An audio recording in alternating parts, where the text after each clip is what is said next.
Topic start करते हैं। हमारा यूनिट चल रहा है और एनवायरनमेंट, 5वां यूनिट है हमारा लाइफ साइंस का, और टॉपिक रहेगा आज का हमारा इकोसिस्टम को हम डिफाइन करेंगे थोड़ा, ये देखेंगे हम क्या है, इसके कंपोनेंट्स देखेंगे, और साथ साथ में फूड चेन और फूड वेब देखेंगे आज के टॉपिक में। ठीक है, कल हमने इसका बेसिक पढ़ा था, इस एनवायरनमेंट का क्या क्या चीज है, तो आप साइड बाय साइड ये सारी चीजें आप ये नोट डाउन भी किया करो। कल भी मैंने आपको इकोसिस्टम बोल दिया था, ठीक है, तो आज तो थोड़ा और एक्सप्लेन करेंगे हम इस चीज को।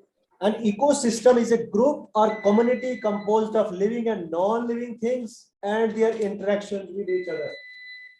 ठीक है, इकोसिस्टम हमने बोला था कि जो लिविंग और नॉन लिविंग कंपोनेंट्स हैं इस एनवायरनमेंट के, जब आपस में वो इंटरेक्ट करते हैं, उनकी इंटरेक्शन को हम बोला जाता है ecosystem.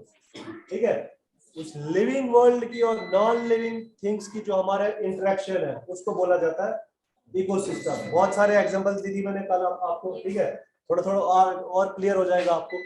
They can be natural as well as artificial. ठीक है, आर्टिफिशियल इकोसिस्टम्स की एग्जांपल दी थी मैंने आपको, गार्डन्स जो हम घर में खुद ही मेंटेन करते हैं, गार्डन दिए थे, जो हमने खेत लगाए होते हैं वो है, क्रॉप्स है, ठीक है, क्रॉप फील्ड्स, वो सारे क्या है, आर्टिफिशियल इकोसिस्टम्स है। और नेचुरल इकोसिस्टम हमारे डेजर्ट इकोसिस्टम आया, फॉरेस्ट इकोसिस्टम आया, ओशन वाला आया हमारा। ठीक है, ओशन में अपना इकोसिस्टम होता है, हमारा लेक अपना इकोसिस्टम है, लेक इकोसिस्टम, समझ आ रही है।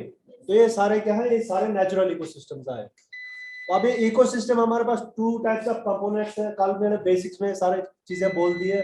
इसमें बायोटिक और एबायोटिक कंपोनेंट्स होते हैं हमारे पास इस इकोसिस्टम में।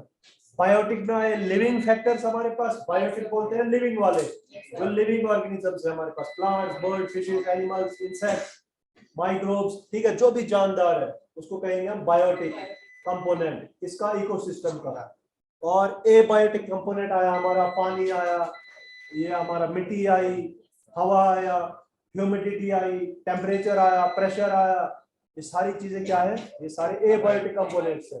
ठीक है, और साथ साथ में डेफिनेशन नोट डाउन कर लो। Biotic components refers to all living organisms, जितने भी लिविंग ऑर्गेनिजम्स उनको हम बायोटिक कंपोनेंट्स कहते हैं। इन एन इकोलॉजी, इकोलॉजी बोलते हैं इकोलॉजी, स्टडी ऑफ इकोसिस्टम, ठीक है, उसको बोला जाता है इकोलॉजी। लॉजी बोलते हैं स्टडी को, जैसे biology study of living organism. ठीक है, तो इकोलॉजी हमारा स्टडी ऑफ इकोसिस्टम आया। व्हाइल एबायोटिक, ए मतलब विदाउट लिविंग, विदाउट लाइफ, ठीक है, उसको बोला जाता है abiotic, refers to the non living things. These biotic and abiotic interactions maintain the equilibrium in the environment. और इसी equilibrium के जो interaction करते हैं आपस में living और non living world, ठीक है, इसी से हमारा जो equilibrium जो है maintain है environment में हमारे। ठीक है, राइट साइड आपके हमें स्लाइड लगाई हुई देख सकते हो आप, इसमें सोलर रेडिएशंस, ठीक है, एबायोटिक कंपोनेंट है, मॉइस्चर एबायोटिक कंपोनेंट, ठीक है, वाटर जो रेन है हमारा, फिर हैबिटेट में प्लांट्स आए, plant community I, animal community I, सारे क्या है, बायोटिक कंपोनेंट्स आए। तो ये क्या आपस में इंटरेक्ट करते हैं आपस में। हम जिंदा कैसे हैं, इन्हीं की वजह से तो हम जिंदा है। ठीक है, आपस में इंटरेक्ट करते हैं हम, सांस, एयर, हम ऑक्सीजन लेते हैं हम अंदर कंटिन्यूअसली। क्रॉप्स हमारी कहाँ बन रही है, सॉइल में ही तो बन रही है, वो क्या है, एबायोटिक कंपोनेंट है हमारा। और सॉइल में हमारे न्यूट्रिएंट्स क्या है, हमारे एबायोटिक कंपोनेंट्स है। ठीक है, तो वो सारी चीजें मिला के तभी जाके हमारी क्रॉप्स बन रही है, अभी जाके हम ये फसलें जो है वो उनको यूज कर पा रहे हैं आगे। ठीक है, और हमारी लाइफ जो है वो सस्टेन हो पा रही है तभी जब इनका प्रॉपर इक्विलिब्रियम है।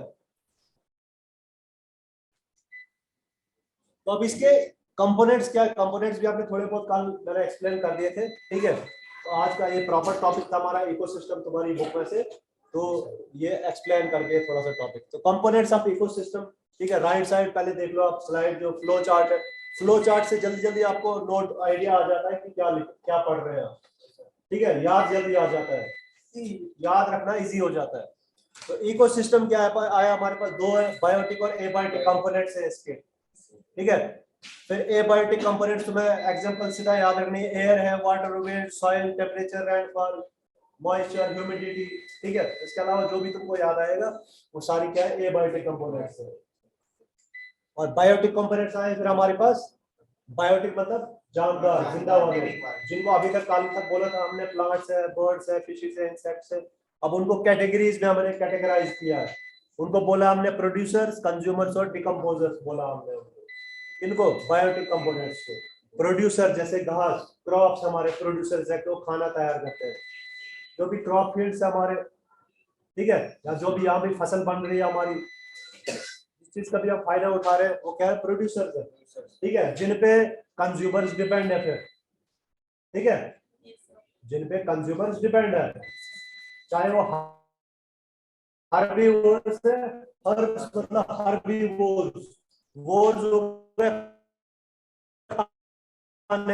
ठीक है, और फिर आए कार्निवोर्स, जो मीट खाने वाले, स्पेसिफिक जो जिनको सिर्फ मीट ही पचता है, ठीक है, जैसे टाइगर आया, लायन आए, ऐसे वाले जो टॉप लेवल के हमारे पास कंज्यूमर्स है, ठीक है।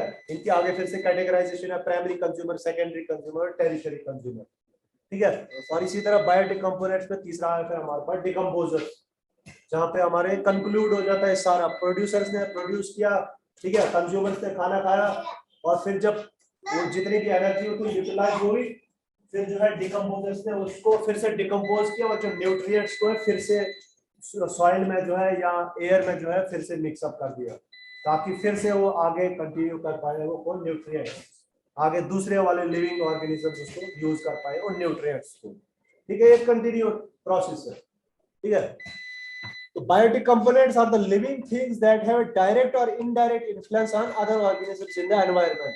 तो ये जो बायोटिक कंपोनेंट्स है, जिंदा है, उनका डायरेक्ट इन्फ्लुएंस रहता है किस पे, जो भी इस एनवायरनमेंट में है, ठीक है। हमारा डायरेक्ट इंटरेक्शन है सनलाइट के साथ, हमारा डायरेक्ट इंटरेक्शन है सॉइल के साथ, हमारा डायरेक्ट इंटरेक्शन है वाटर के साथ, हमारा डायरेक्ट इंटरेक्शन है हर एक किसी भी कोई कंपोनेंट है, चाहे टेम्परेचर हो, मॉइस्चर हो, प्रेशर हो, ठीक है, एयर हो, डायरेक्ट इन्फ्लुएंस है हमारा जो भी लिविंग वर्ल्ड में है।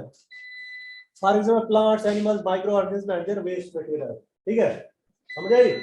ये क्या है, कंपोनेंट्स ऑफ इकोसिस्टम। ये फ्लो चार्ट आप नोट डाउन कर सकते हो, और दो दो लाइनें आपने डेफिनेशन लिखी है, बात खत्म, इतना ही होता है। और एग्जाम में दो दो याद रखनी है, बहुत इजी चीजें हैं। फिर ए बायोटिक आया, विदाउट लाइफ जो वाले हैं, विदाउट लाइफ कंपोनेंट्स ऐसे इकोसिस्टम के that include the chemical and physical element, that is non living components, ठीक है। ए बायोटिक में आया हमारे पास नॉन लिविंग कंपोनेंट्स, ए बायोटिक में नॉन लिविंग, ए मतलब विदाउट लाइफ, ए विदाउट, बायोटिक मतलब लाइफ, विदाउट लाइफ, तो नॉन लिविंग हो गए। Abiotic components can vary from region to region and from one ecosystem to another, ठीक है। अब ये इकोसिस्टम टू इकोसिस्टम वेरी करेगा, क्या चीज, ये एबायोटिक कंपोनेंट्स। जैसे अभी हमने ग्रासलैंड वाला इकोसिस्टम लिया, ठीक है, ग्रासलैंड वाले इकोसिस्टम में जो है बिल्कुल डिफरेंट वाले हमारे पास ये कंपोनेंट्स। ये डेजर्ट इकोसिस्टम लिया हमने, तो वहां पे क्या मेन चीज क्या हो गया हमारे पास, सैंड हो गया, हमारे पास रेत होगी, ठीक है। ये हमारा एक्वेटिक इकोसिस्टम लिया हमने, चाहे आप समुद्र वाला सिस्टम ले, वाटर सिस्टम ले लो, या आपका रिवर वाला, या पॉन्ड वाला, या लेक वाला, तो उसका अपना ही जो हमारे पास एबायोटिक कंपोनेंट है वो वेरी करते हैं, डिफरेंट, ठीक है। और बायोटिक कंपोनेंट्स भी वैसे ही वेरी करते हैं, ठीक है। जो बायोटिक कंपोनेंट्स डेजर्ट इकोसिस्टम में होंगे वो वाले आपको इसमें थोड़ी ना मिलेंगे, वाटर वाले इकोसिस्टम में, ठीक है, वो वेरी करेंगे, दोनों चीजें वेरी करेंगे। They determine and restrict the population growth number। अच्छा, अब ये जो एबायोटिक कंपोनेंट्स है, चाहे आपका सॉइल है, वाटर है, मिनरल्स है, न्यूट्रिएंट्स है, तो ये चीज डिटरमाइन करती है किस चीज का, पॉपुलेशन के ग्रोथ को, उधर कितने सर्वाइव कर सकते हैं उस इकोसिस्टम में। छोटा सा हमारे पास पॉन्ड इकोसिस्टम है, पॉन्ड है छोटा सा, ठीक है, थोड़ा सा ही पानी होता है हमारे पास, कितना छोटा सा ही पॉन्ड होता है, तालाब ले लो, छोटा सा तालाब, तो उसमें कितनी मछलियां सर्वाइव कर सकती है, 100, 150, 250, 500, 1000, ठीक है। हम 5000, 10,000 मछलियां उसमें डालेंगे, वो सारी उनकी 1-2 दिन में उन सबकी डेथ हो जाएगी। क्यों? उनके पास उतने रिसोर्सेज नहीं है वहां पे सपोर्ट करने के लिए, ठीक है, उतना रिसोर्स नहीं है, उतने न्यूट्रिएंट्स नहीं है उस पॉन्ड के पास इतनी ज्यादा मछलियों को सपोर्ट करने के लिए। या बहुत ज्यादा प्लांट्स हम उसमें लगा दें नए नए वाले, तो वो बिल्कुल पॉन्ड जो है वो ड्राई हो जाएगा, 2 4 5 दिन में वो ड्राई हो जाएगा, खत्म हो जाएगा, पैरिश हो जाएगा। इसका मतलब क्या है, वो डिटरमाइन करता है उन ये जो बायोटिक कंपोनेंट्स के उनके नंबर्स को डिटरमाइन करता है कि वहां पे कितने रह सकते हैं। नदी चल रही है हमारे पास, ठीक है, और साथ में ही कंपेयर कर रहे हो आप रिवर को भी, साथ में ही कंपेयर कर रहे हो आप ओशन को भी, कितने बड़े बड़े, कितना ज्यादा डिफरेंस है, ठीक है। और यही डिफरेंस जो है वो हमारे इनके इसके पॉपुलेशन के नंबर को डिटरमाइन करता है, कितने वहां पे रह सकते हैं, कितने सर्वाइव कर सकते हैं, कितने रिप्रोड्यूस कर सकते हैं, समझ आ रही है। और साथ साथ diversity of biotic factors, diversity को भी ये मेंटेन करता है। डाइवर्सिटी हो गई डिफरेंस, मतलब बहुत सारी वैरायटीज, 2 4 5 किस्म की मछलियां मिल सकती है हमें दरिया में, ठीक है, समुद्र में 1000 किस्म की मछलियां मिल सकती है, उसी पॉन्ड में 1 या 2 किस्म की ज्यादा से ज्यादा मछलियां मिल सकती है हमारे पास, उसको बोलते हैं डाइवर्सिटी, ठीक है। या प्लांट कम्युनिटी आप 5 7 10 किस्म की हमारे पास हमारे नाले में मिलेगी, जो हमारे पास नाला बहता है यहाँ से, या दरिया में आप चूज करोगे 50 60 किस्म की हो सकता है प्लांट कम्युनिटी मिलेगी।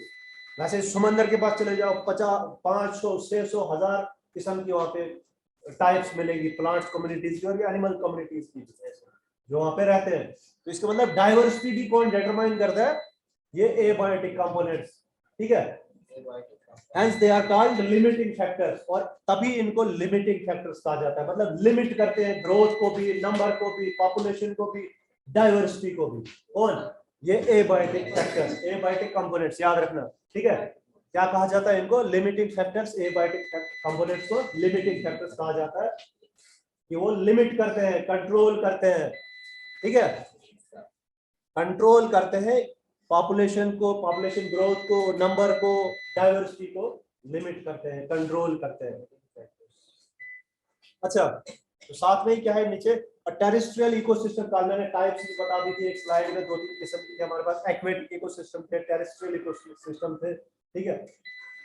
हमारे पास एक्वेटिक में फिर मैरीन था, फ्रेश वाटर था और ब्रैकिश वाटर था हमारे पास, ठीक है, 2 3 किस्म के बता दिए थे मैंने। A terrestrial ecosystem consists of abiotic factors like climate, climate कितना वेरी करता है और वो कितना डेट्रीमेंटल होता है हमारा, टाइप्स ऑफ सॉइल, ठीक है, टाइप्स ऑफ सॉइल, उस पे भी हमारी फसलें उसी हिसाब से बनती है हमारी, जिस हिसाब से हमारी फसल होगी, जिस हिसाब की हमारे पास सॉइल होगी, और उसी के हिसाब से उसके बाद न्यूट्रिएंट्स भी होते हैं, तभी वो वाली फसल, स्पेसिफिक फसल वहां पे उगती है, ठीक है। अल्टीट्यूड मैटर करता है हमारा, कितना हाइट पे हम, कितने हाइट पे रहते हैं हम, ठीक है। टेम्परेचर मैटर करता है हमारा, न्यूट्रिएंट्स मैटर करते हैं, minerals, various abiotic component in aquatic ecosystem.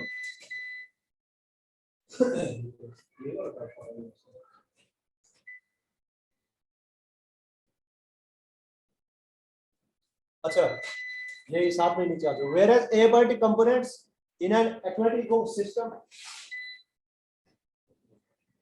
Include dissolved gases, ये एबायोटिक कंपोनेंट्स है, डिसॉल्व्ड गैसेस भी है इसमें, डेप्थ ऑफ वाटर भी है, कितना गहरा है पानी, ठीक है। छोटे से पॉन्ड में डेप्थ बड़ी कम होगी, उसमें उतनी ज्यादा डाइवर्सिटी नहीं होगी, उतना ज्यादा नंबर नहीं होगा प्लांट या एनिमल कम्युनिटी का, ठीक है। लेकिन कंपेयर का उसी के साथ आप किसी बड़े तालाब को कंपेयर करो,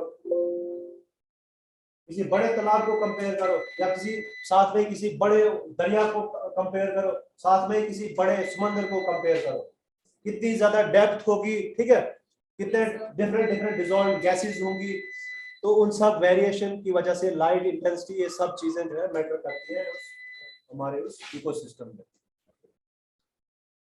ये थोड़ा और मैंने लिखा है यहाँ पे, बायोटिक कंपोनेंट्स अलग से लिखे हैं मैंने यहाँ पे, ठीक है, क्योंकि ये वाले प्रोड्यूसर्स, कंज्यूमर और डिकम्पोजर्स हमें आगे भी लगेंगे, कंटिन्यू हमारा एक टॉपिक है फूड चेन और फूडवेयर, ये चीजें हमें वहां पे लगेंगी।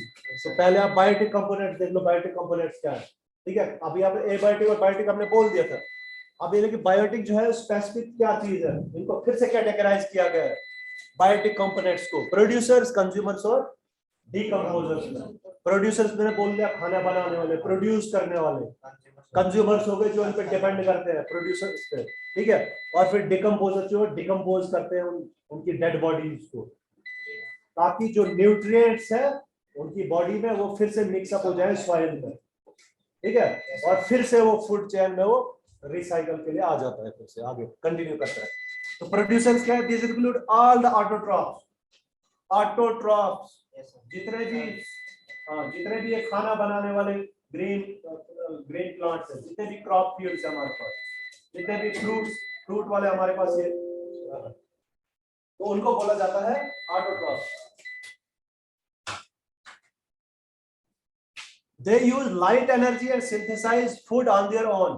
वो क्या यूज करते हैं? लाइट एनर्जी को यूज करते हैं और तभी फूड बना पाते हैं वो, चाहे इसमें ग्रीन प्लांट्स हो या ग्रीन अलगा हो या दूसरे वाले जो भी जानवर है, वो जो खाना बनाते हैं, जिनको हम ऑटोट्रॉफ्स बोलते हैं। ठीक है, प्रोड्यूसर, उनको सबको क्या बोला जाता है? प्रोड्यूसर। दूसरा हमारे पास कंज्यूमर। कंज्यूमर्स की छोटी सी डेफिनेशन राइट साइड देख लो, eat other organism for food. Right side देख लो आप पहले, प्रोड्यूसर्स क्या है? मेक देयर ओन फूड, अपना खाना बनाते हैं। नीचे प्लांट्स है, ग्रीन प्लांट। साथ में consumers, eat other organism for food, eat other organism for, दूसरे ऑर्गेनिज्म पे डिपेंड रहता है वो खाने के लिए। नीचे देख रहे हो आप जो प्रोड्यूसर्स पे हर्बीवोर्स है सारे, जो सीधा डिपेंड है प्रोड्यूसर्स पे। ठीक है, फिर आगे आया हमारे पास, फिर से हम कंज्यूमर्स की फिर से देखेंगे हम, primary consumer, secondary consumer, tertiary consumer, तो आगे देखेंगे हम, फिर से कैटेगराइजेशन है। ठीक है, और लास्ट पे आता है हमारे पास टॉप लेवल पे हमारे पास डिकम्पोजर्स। ठीक है, तो डेड बॉडीज होती है हमारी किसी भी प्लांट्स की या एनिमल्स की, उसको डिकम्पोज कर लेते हैं। कौन है? ये हमारे पास माइक्रो ऑर्गेनिजम्स, ये माइक्रोब्स। ठीक है, ताकि जो भी न्यूट्रिएंट्स उसके पास उसकी बॉडी में है, वो प्लांट बॉडी या एनिमल बॉडी में, वो डिकम्पोज होके उसको मिक्स अप कर देते हैं सॉइल में। ठीक है, और फिर से वो रिसाइकल होके हमारी उसमें फूड चेन में फिर से आ जाते हैं वो न्यूट्रिएंट्स। समझ आई? कंज्यूमर्स क्या है? दीस इंक्लूड्स ऑल द हेटेरोट्रॉफ्स, जितने भी हेटेरोट्रॉफ्स मतलब डिपेंड है डिफरेंट सोर्सेज पे। हेटेरो हो गए डिफरेंट, हेटेरो का मतलब है डिफरेंट, ट्रॉफ्स मतलब खाने के लिए। ठीक है, तो मतलब जो डिफरेंट खाने के सोर्सेज पे डिपेंड है उसको बोला जाता है हेटेरोट्रॉफ्स। समझ आई? That directly or indirectly depend on producers for their food.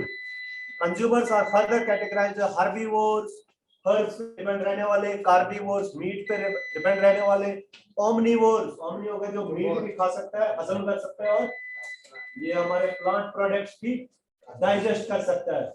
ठीक है, एंड पैरासाइट्स आगे पे हमारे जो किसी पे होस्ट पे डिपेंड रहते हैं, जैसे सिंपल से एग्जांपल है, जैसे जू है, हमारे शरीर में होती है जू है। ठीक है, वो आगे पैरासाइट। ठीक है, वो किसी पे डिपेंड रहती है, वो अलग से, वो भी क्या है? कंज्यूमर में आती है। इसकी कैटेगराइजेशन 3 कैटेगरीज है मैन इसकी कंज्यूमर्स की, हर्बीवोर्स, कार्निवोर्स और ओमनिवोर्स। हर्बीवोर्स आए हर्ब्स पे डिपेंड रहने वाले, कार्निवोर्स मीट पे, जिनको सिर्फ मीट पचता है, और ओमनिवोर्स आए जिनको मीट भी पचता है और प्लांट प्रोडक्ट्स भी पचते हैं। प्लांट प्रोडक्ट्स अलग है, एनिमल प्रोडक्ट्स अलग है। ठीक है, फिर आ गया हमारे पास डिकम्पोजर्स। डिकम्पोजर में क्या आ गया? These include saprophytes. ठीक है, saprophytes which act on dead matter, पहले ही बोल दिया आपको मैंने, जो डेड बॉडीज पे एक्ट करती है, and decay them for their nutrition. ठीक है, अपने न्यूट्रिशन के लिए भी उसी पे डिपेंड रहते हैं, फिर उनकी भी वहीं पे डेथ हो जाती है, वो उनका न्यूट्रिएंट भी उसी सॉइल के साथ मिक्स अप हो जाता है, और वो फिर रिसाइकलिंग के प्रोसेस के थ्रू आता है हमारे पास, फिर से एनवायरनमेंट में वो वाले न्यूट्रिएंट जो आते हैं फिर से वापस आ जाते हैं। समझ आई?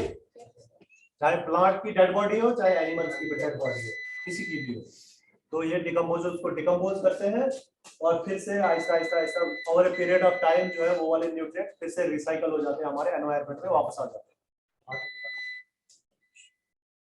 The relevance of biotic and abiotic components in an environment appears when they start interacting with each other. और इनकी रेलेवेंस कब आती है हमारे पास? जब ये इंटरेक्ट आपस में करते हैं। ठीक है, इंटरेक्शन करके ही लाइफ तो सस्टेन कर रहे हैं। इंटरेक्शन नहीं करेंगे तो हमारा क्रॉप्स कैसे बनेंगे? इंटरेक्शन नहीं करेगा हमारा, आप सर्वाइव कैसे कर पाएंगे? फूड चेन और फूड वेब, नाम से ही पता चल रहा है, चेन और वेब होता है।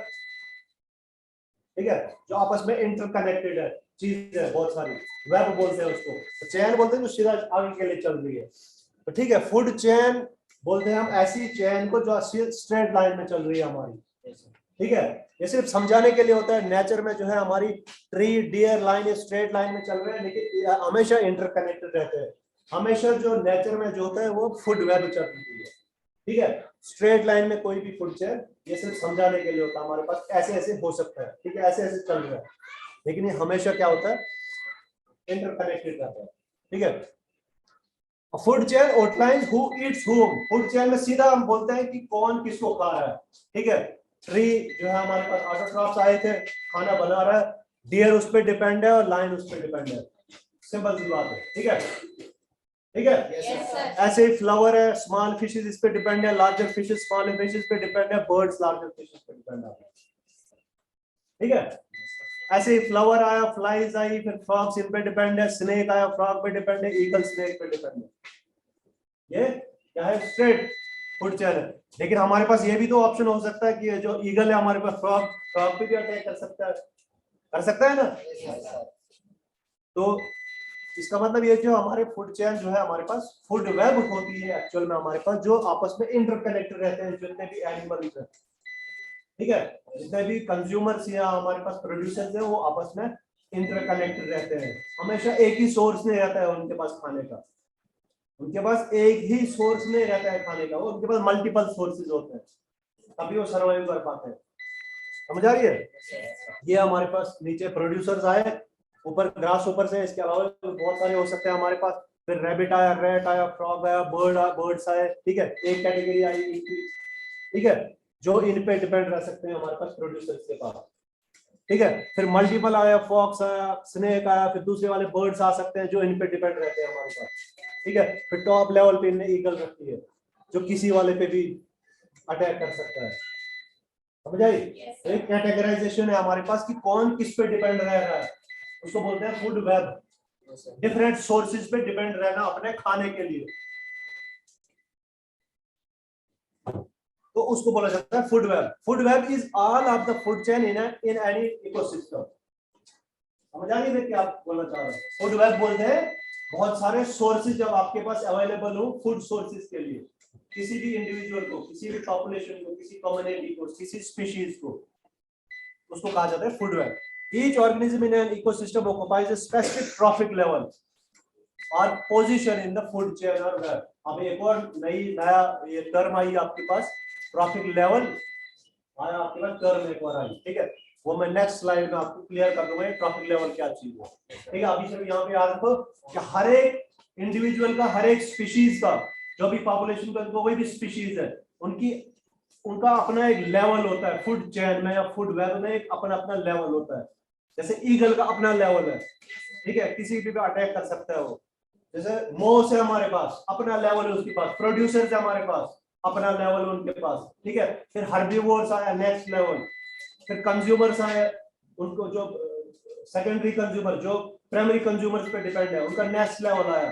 फिर टेरिशरी कंज्यूमर्स, फिर नेक्स्ट लेवल आया। ऐसे ऐसे लेवल बढ़ता चले जाता है ऊपर के लिए, जो आगे अगले वाली स्लाइड में आपको क्लियर हो जाएगा वो क्या चीज है, ठीक है।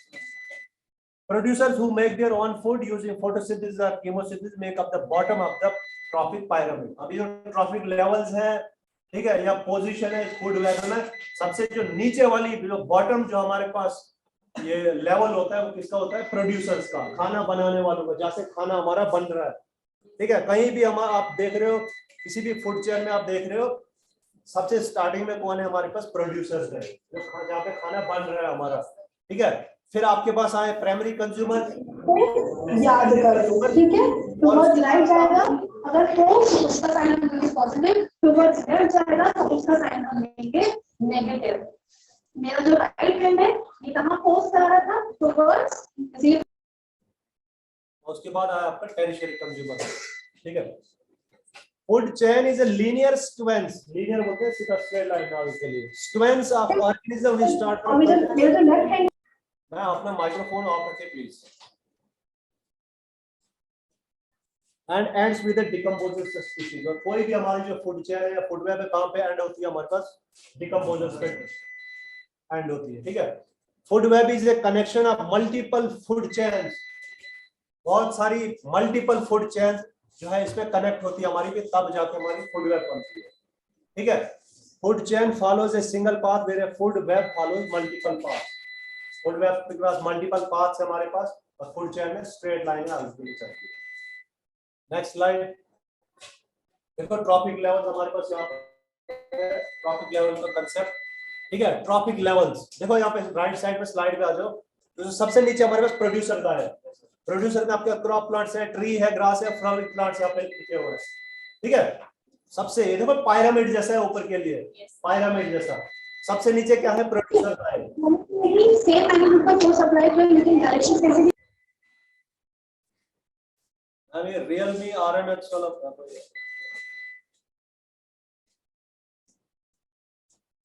प्रोड्यूसर्स, उसके बाद प्राइमरी कंज्यूमर्स आया नेक्स्ट पे। देखो पिरामिड होता है, सबसे ब्रॉड बेस्ड होती है पिरामिड के सबसे नीचे। इजिप्ट में वो पिरामिड साहब वो गिजा देखे होंगे आपने, ठीक है, ऐसे जैसे होता है ऊपर के लिए वो, ठीक है, नीचे से बहुत ब्रॉड है और ऊपर के लिए पतला होता चले जा रहा है। वैसे ही हमारे पास पिरामिड है ना, जो राइट साइड स्लाइड लगाई मैंने इसके साथ, नीचे सबसे ब्रॉड बेस्ड है कौन है, प्रोड्यूसर्स हमारे पास, जिसमें crop plants, trees, grass, flowering plants, ठीक है, फ्रूट ट्रीज, ये सारे क्या है हमारे पास, प्रोड्यूसर्स है। उसके ऊपर सारे क्या है हमारे पास, कंज्यूमर्स है। उसके ऊपर जितने भी कंज्यूमर्स है, लेकिन उनमें भी कैटेगराइजेशन है, फिर अपना अपना लेवल है। उसी लेवल को कहा जाता है फिर हमारे पास ट्रॉपिक लेवल। क्या लेवल है, किस इंडिविजुअल का, किस स्पीशीज का क्या लेवल है फूड चेन में या फूड वेब में, कौन सा लेवल है, उसको कहा जाता है ट्रॉपिक लेवल, ठीक है। तो हमारे पास उसके बाद आया प्रोड्यूसर के बाद प्राइमरी कंज्यूमर। प्राइमरी कंज्यूमर जो डायरेक्टली डिपेंड है किस पे, प्रोड्यूसर्स पे, जो डायरेक्टली डिपेंड है इस पे। फिर आया सेकेंडरी कंज्यूमर्स। सेकेंडरी कंज्यूमर्स हमारे प्राइमरी कंज्यूमर्स पे डिपेंड रहते हैं। उसके बाद टेरिशरी कंज्यूमर्स जो हमारे पास सेकेंडरी और प्राइमरी पे भी डिपेंड रह सकते हैं, समझ आई। फिर आया क्वार्टरनरी कंज्यूमर्स जो टेरिशरी कंज्यूमर्स पे भी अटैक कर सकते हैं, सेकेंडरी वालों को भी अटैक कर सकते हैं, ठीक है। अब इसी के साथ में राइट वाली साइड देखो, डिग्रीज, देखो एक साइड सूरज चमक रहा है, डिग्रीज, ये देखो मेरा एरो, ये देखो यहाँ पे जो सनलाइट का जो जितना भी सोर्स ऑफ एनर्जी है कितना 100% है, यूटिलाइज कौन कर पा रहा है, यही प्रोड्यूसर्स तो सनलाइट यूज कर रहे हैं एनर्जी को, ठीक है। और फिर देखो ऊपर के लिए 100% है, फिर 10% ऊपर के लिए ये जो है ऊपर के लिए एनर्जी जो है वो ट्रांसफर हुई, सिर्फ 10%। इन्होंने 100% जितनी भी एनर्जी यूटिलाइज करनी थी कर ली सनलाइट की, फिर उसी का 10% आगे ट्रांसफर हुआ, 10% ऑफ एनर्जी। तो डिक्रीज इन एनर्जी, ऊपर के लिए भी एनर्जी भी कम होती चली जा रही है ऊपर के लिए, सिर्फ 10% ऑफ एनर्जी जो है आगे के लिए ट्रांसफर हुआ। फिर 10% का आगे फिर से उसका डिक्रीज हुआ, आगे फिर से 1% ट्रांसफर हुआ हमारा, किसमें, सेकेंडरी कंज्यूमर्स में। फिर इसी तरह टेरिशरी कंज्यूमर्स कितना पहुंचा, 0.1% ही एनर्जी पहुंची, और क्वार्टरनरी कंज्यूमर में 0.01% ही एनर्जी पहुंची हमारे, ठीक है। तो ये सिर्फ पिरामिड ऑफ, फिर सिर्फ नंबर नहीं है। फिर अभी तक तो ये नंबर बोल रहे थे हम कि प्रोड्यूसर मतलब बहुत ज्यादा है, क्रॉप्स गिन सकते हैं हम, क्रॉप्स की फील्ड्स को, उनके नंबर्स को, इंडिविजुअल को नहीं ना गिन सकते हैं। दुनिया भर की घास है, दुनिया भर के क्रॉप फील्ड्स है, दुनिया भर के पेड़ है, नहीं गिन सकते हम, काउंटलेस है। वो क्या है, वो क्या है हमारे पास सबसे ब्रॉड बेस्ड, या हमारे पास नंबर, पिरामिड ऑफ नंबर। देखो ये भी है, यही है, सबसे नीचे जो है वो सब बहुत ज्यादा है, और फिर आहिस्ता आहिस्ता आहिस्ता आहिस्ता उनका डिक्रीज होता चले जा रहा है। देखो हम हाक्स हैं या ईगल्स हैं, हम काउंट कर सकते हैं, इस एरिया में इतने रहते हैं, 50, 60, 100, 150, 500 रख लो, उससे ज्यादा तो नहीं होगी इस एरिया में, है ना। तो आहिस्ता आहिस्ता आहिस्ता इनका नंबर जो है कम होते चले जाता है ऊपर के लिए, तभी उनको बोला जाता है ये पिरामिड ऑफ नंबर भी, और ये पिरामिड ऑफ एनर्जी भी ऊपर के लिए कम होती चली जा रही है। नीचे सबसे ज्यादा है प्रोड्यूसर में, एनर्जी के पास सबसे ज्यादा है, फिर आगे पास 10%, फिर 1%, 0.1, और जो बाकी जो लॉस्ट एनर्जी है हीट, एनवायरनमेंट में लॉस्ट हो रही है, ठीक है। और इसी तरह इससे लेफ्ट वाली साइड देखो, डिक्रीज इन बायोमास, ठीक है। तो ये हमारे पास पिरामिड ऑफ बायोमास भी यही आया, ठीक है, ब्रॉड बेस्ड और ऊपर के लिए काम होते चले जा रहा है। बायोमास मतलब कितना कंटेंट है किसी इंडिविजुअल में, प्रोड्यूसर जितना ज्यादा नंबर होगा किसी चीज का उतना ज्यादा बायोमास होगा, सिंपल सी बात है, ठीक है, कितना कंटेंट है, कितना मटेरियल है उसमें, उसकी बॉडी में, उसको कहा जाता है बायोमास। तो प्रोड्यूसर्स में इसका मतलब नंबर है, बहुत ज्यादा काउंटलेस नंबर है इनके, तो इसका मतलब बायोमास भी इनके पास ही सबसे ज्यादा है। इसी तरह जब नंबर जितना जितना कम होते चले जाएगा ऊपर के लिए, primary consumer, secondary consumer, tertiary और क्वार्टरनरी तक चले जाएंगे हम, जितना नंबर कम होते चले जाएगा। शेयर हमारे पास गिने चुने हैं क्वार्टरनरी कंज्यूमर से हमारे पास, लाइन हमारे पास क्वार्टरनरी कंज्यूमर से गिने चुने हैं हमारे पास, है ना। तो वो क्या है हमारे पास, इसी तरह उनका बायोमास भी डिक्रीज होता चला जाता है, तो उसको कहते हैं हम फिर, ये हमारे पास पायरामिड, अब हमारे पास बायोमास भी ऐसा ही है, इनका पायरामिड भी ऐसे ही आएगा, नीचे से ब्रॉड बेस्ड है और ऊपर के लिए पत्ता पत्ता होते चले जा रहा है। ये वाला आप ये जो हमारे पास ट्रॉपिक लेवल जो राइट साइड स्लाइड है, इसको आप नोट डाउन कर लो प्रॉपर्ली। अच्छा, मैं आप थोड़ा एक्सप्लेनेशन भी चाहूंगा।